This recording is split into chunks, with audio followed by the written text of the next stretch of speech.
Welcome, welcome, welcome, everybody. I'm Selena Rezvani, and you're joining Women and Work Culture. This is a live stream all about those positive habits and practices for making your workplace more inclusive to women, right? Because your business depends on it. I'm joined today by the awesome Shuchi Sharma. She's the global head of gender equality and intelligence at SAP. Welcome, Shuchi. Thank you, Selena. Thanks so much for having me. So excited to have you here today. And same goes for you, community. We want to hear where you are logging in from today and joining. So let us know in the comments. I already see South Florida, Tampa Bay, Delaware. So we've got some good range going. Shuchi, I want to tell people a little bit about you because I'm not the first person to say you have like a jealousy inducing job role. Such a cool job with such a neat focus. In Shuchi's role, she's working to move SAP towards their goal of moving more women into management.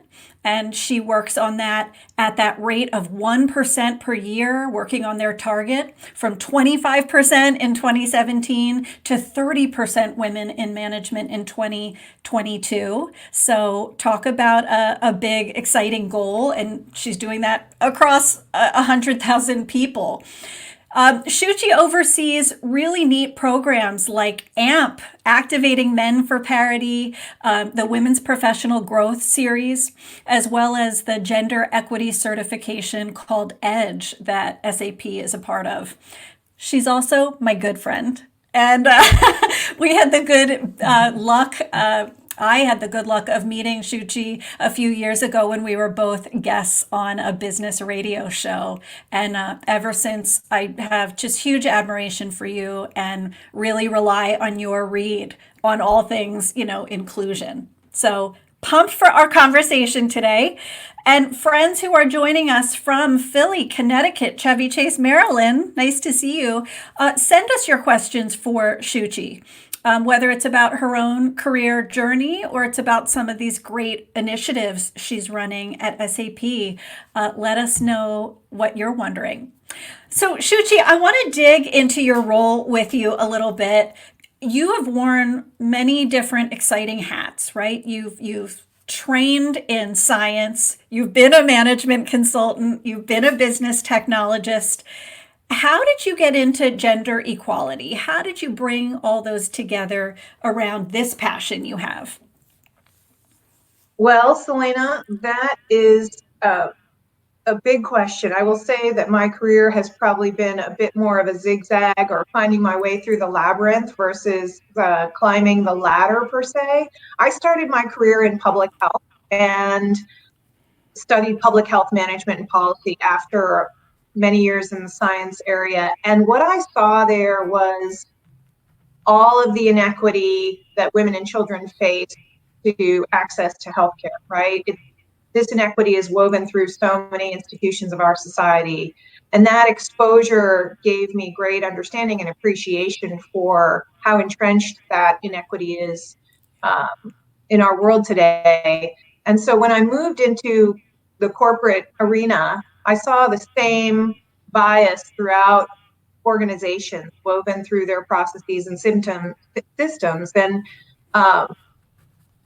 really thought, okay, how do we address this? So I started an organization dedicated to women's leadership development, bringing women together from many, many industries and nationalities. And the common thread was so many of the challenges we were facing together. I thought, well, how can we just really act as change agents and multipliers to drive internal organizational change wherever we are, whether we're starting our own business and working in a certain ecosystem or working in a company?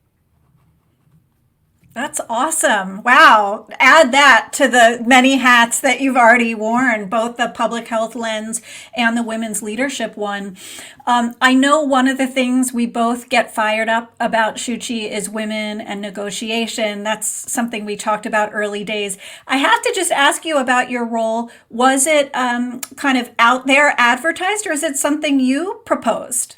That here's a great new idea. My role was actually created in the organization about 5 years prior to my stepping into it. And I had an amazing predecessor, Nicole McCabe, who really started us on that journey around women in leadership.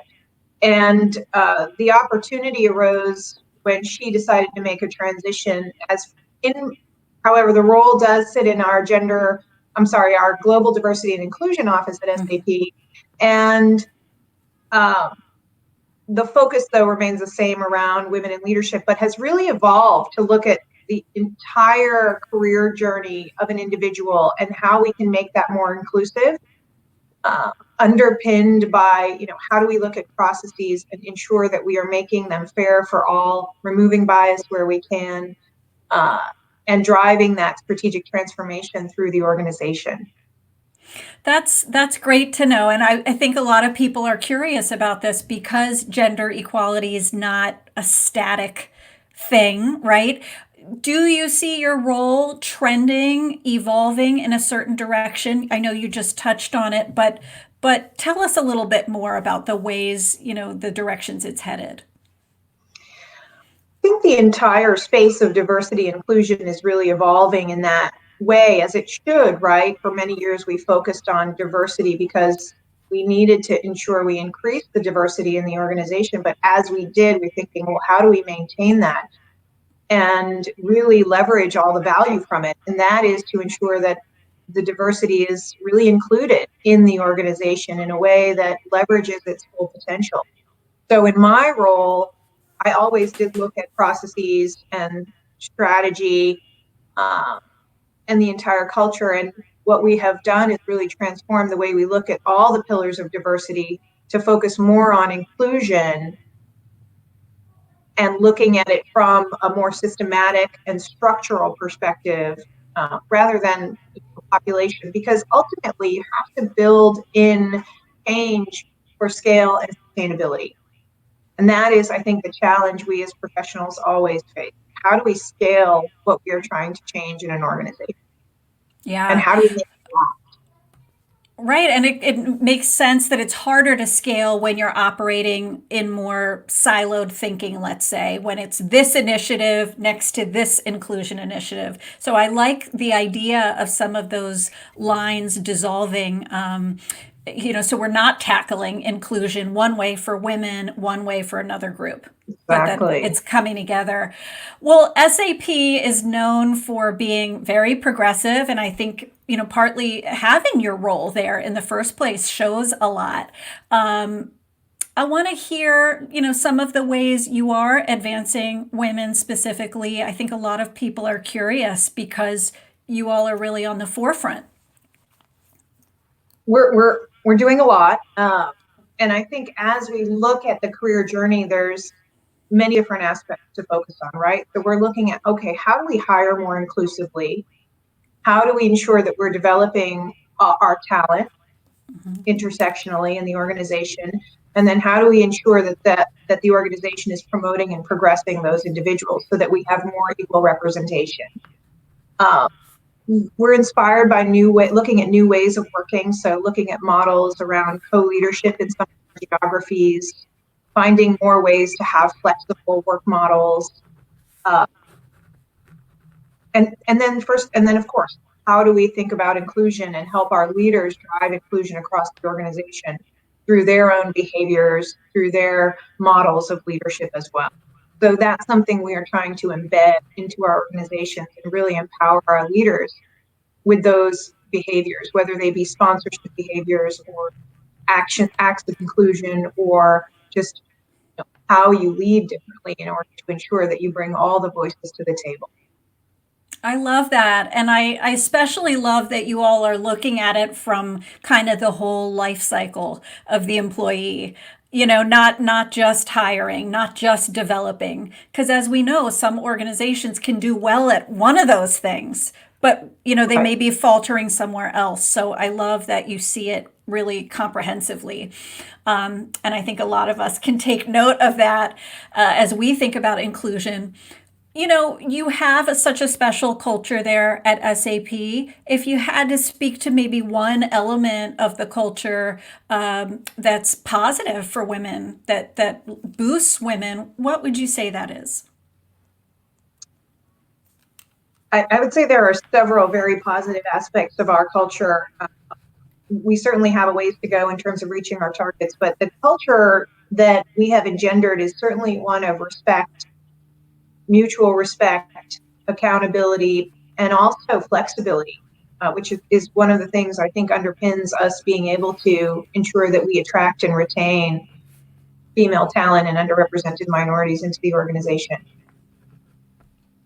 That's huge, flexibility, right? But also the mutual respect piece, right? Sometimes it's hard to take flexibility if it's a benefit or if it's an option, if you don't feel like you can maintain the respect people have for you, right? And I know one of the slogans going around a lot of organizations has been to leave loudly. Leave loudly. Like, don't sneak out and end your day. Tell Yes, people I'm flexing. I'm stopping kind of my day to go live and be part of other parts of my life. Tell us a little more about the flexibility. Would you give us a flavor of how you like to approach it at SAP? well, certainly. And I think many organizations are finding themselves in the same situation right now due to the COVID-19 situation. However, at SAP, for the roles that are available to be flexible, many of us work remotely. The company has empowered us with strong technology tools that enable this kind of dialogue all the time. Mm-hmm. And, some of that remote work certainly can be considered a double-edged sword. One has to actively set different boundaries in order to maintain their own sanity, certainly. And this massive shift we're seeing into remote work is is certainly fascinating from many perspectives. But we have flexible work guidelines for all of our managers that they can use to work with their employees to very tangibly say, okay, well, what aspects of your role can we make more flexible? And there are many, many different ways to make a role flexible that we try to empower our leaders to help their employees define for the success not only of the individual, but of collectively of the organization. And so far, that is working quite well.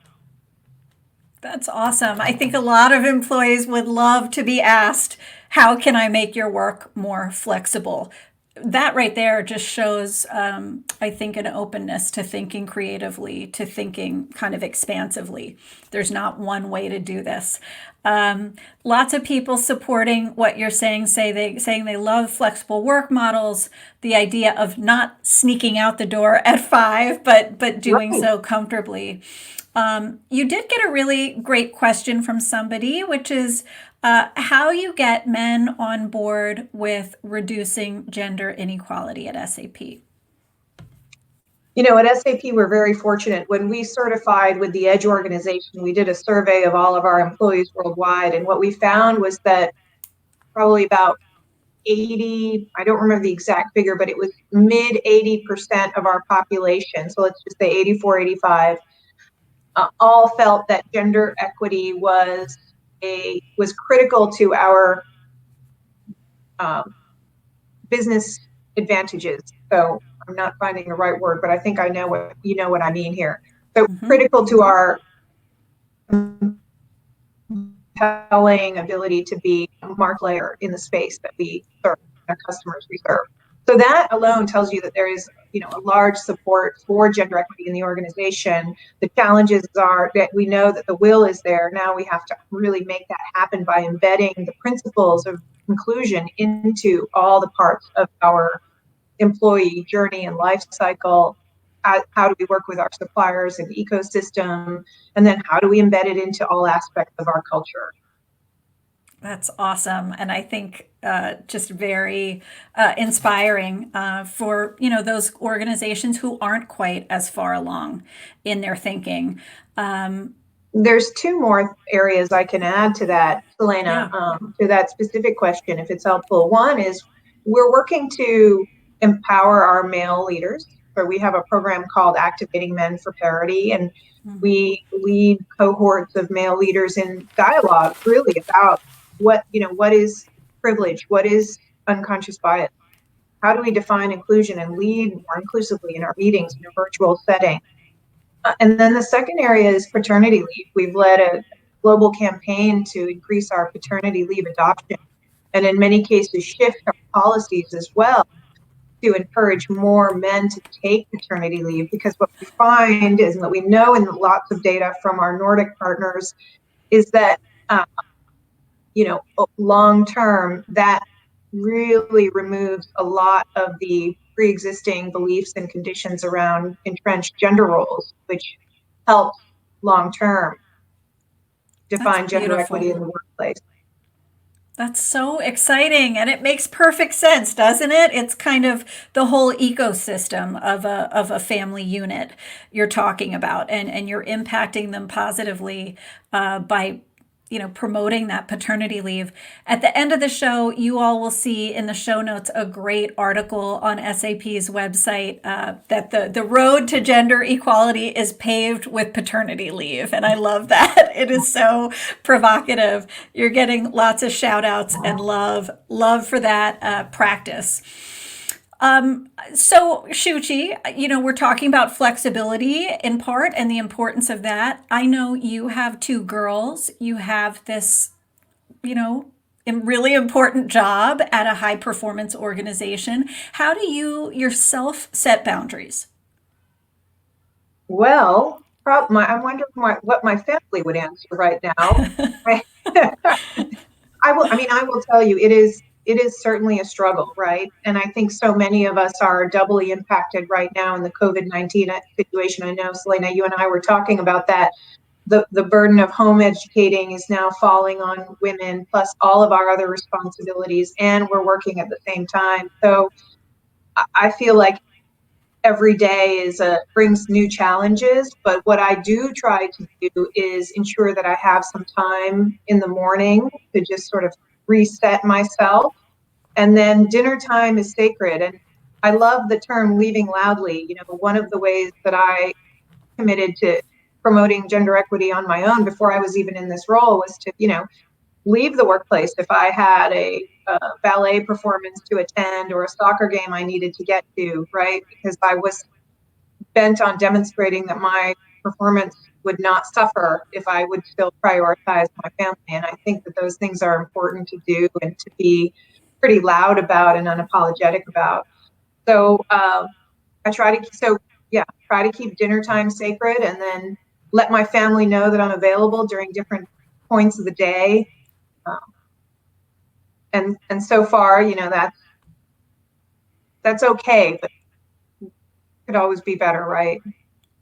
Yeah, it is so ongoing, I think. Our desire to get better at it and to be present in one place, in one activity, or task at a time, because it's really Right. easy to try to push them together and do many things at once. And I think some people are relating to that, as we see, in some of the comments.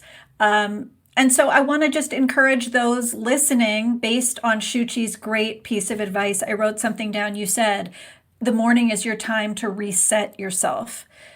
For all of you listening, what is that time for you? What is your reset yourself time? I think half of it is identifying what it is so that you can Right. you can do it more often. And I will tell you, it sounds simple, and it certainly is, but sometimes hard to implement. But it is so important. I have learned through my own journey with my health.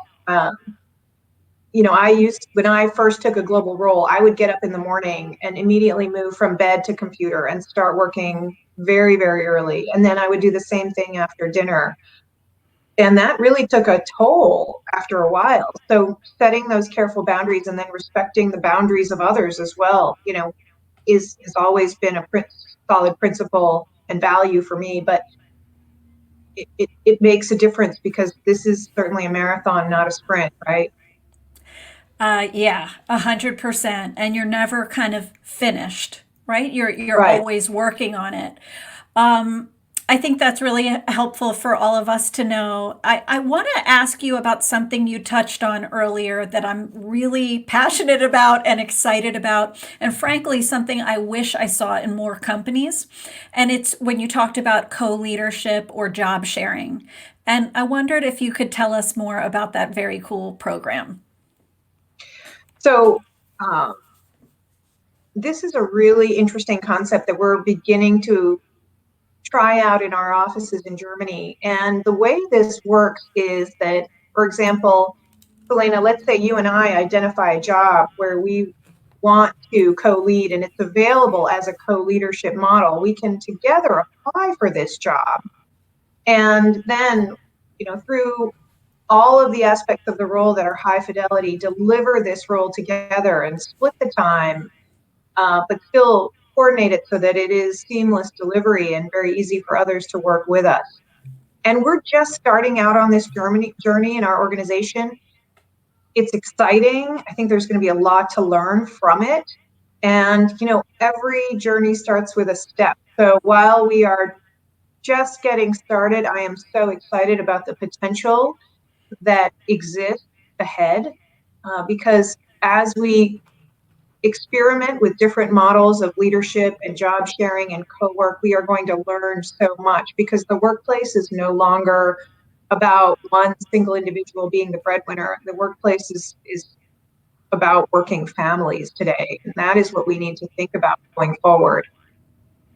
I'm so happy to hear that. I love that people saying, I wish every company were as progressive as SAP and, lauding some of what we've learned from Nordic countries as well. And how it seems like some of those practices are finding their way into SAP's work. I want to, first of all, co leadership just seems so smart. It seems so smart. When I run surveys with companies, one of the items that can rank low among women is the question, a leadership role here is compatible with work life balance.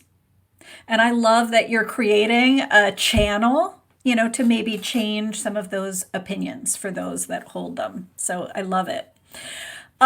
You all have been a very quantitative organization. You've been really transparent about numbers. It's part of your charge in your role, numbers. Are there ways you help take that articulated number and translate it to success, translate it to action? Absolutely, Selena. And I will say first and foremost, your introduction was so kind, but to that very question and point, this work is done by a very large ecosystem in our organization that I partner very closely with. And there are a couple different things which really impact and critical for our success here. One is that we have very strong senior sponsorship from the top levels of our organization. So while they make the targets, they also support them and talk about them. And then second, I work very closely with a full extended network of D&I professionals in our company. And all of them are mobilizing our leaders and managers to reach these goals through dedicated action plans. And these amazing people are what are also driving change in the company. And then last, it is looking at our policies and changing our policies to be more inclusive and using diverse personas to underpin how we design new policies to make some of this change more long lasting and to be in service of individuals that they may not have included in the past.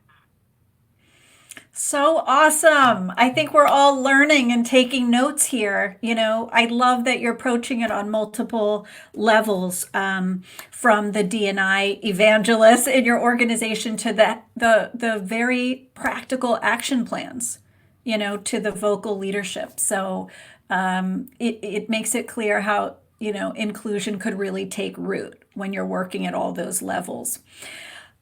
I want to ask you, given the massive shifts you referred to earlier, what are some of the questions you're asking about the future of work right now? There is so much to think about, so much I've been thinking about. We've seen entire organizations have to shift overnight to remote work, and what we are going to learn from the impact of that, I think, is going to be phenomenal in terms of how we reshape work in the future. And it's going to create so much opportunity. What I'm thinking about is how do people experience their organizations now that remote work for so many companies, especially in the technology space, has just shifted to this remote setting. How do we experience diversity in our organization? And I don't know that I have all the answers, Selena, but these are definitely things I've been thinking about. There's really interesting studies going on. There's a Chinese travel company that did a great experiment of keeping part of their workforce remote and part of their workforce in the office. Mm-hmm. And what they found over time was that the people who worked remotely were far more productive. And what was also interesting, though, is that they had lower rates of promotion because they were less visible. So these are all really interesting data sets that are going to help us think about how do we ensure that we remain focused on inclusion as the landscape of how we work and how we connect shifts. And we're so interconnected now, and our work is becoming more network focused versus hierarchical. So that's going to change a lot of the way we behave in the workplace, because you don't need to know everything anymore, right? You don't want to be that person who knows everything. Information is so distributed. So I know that was a lot of No, information I just shared, but there's a lot to think about, right?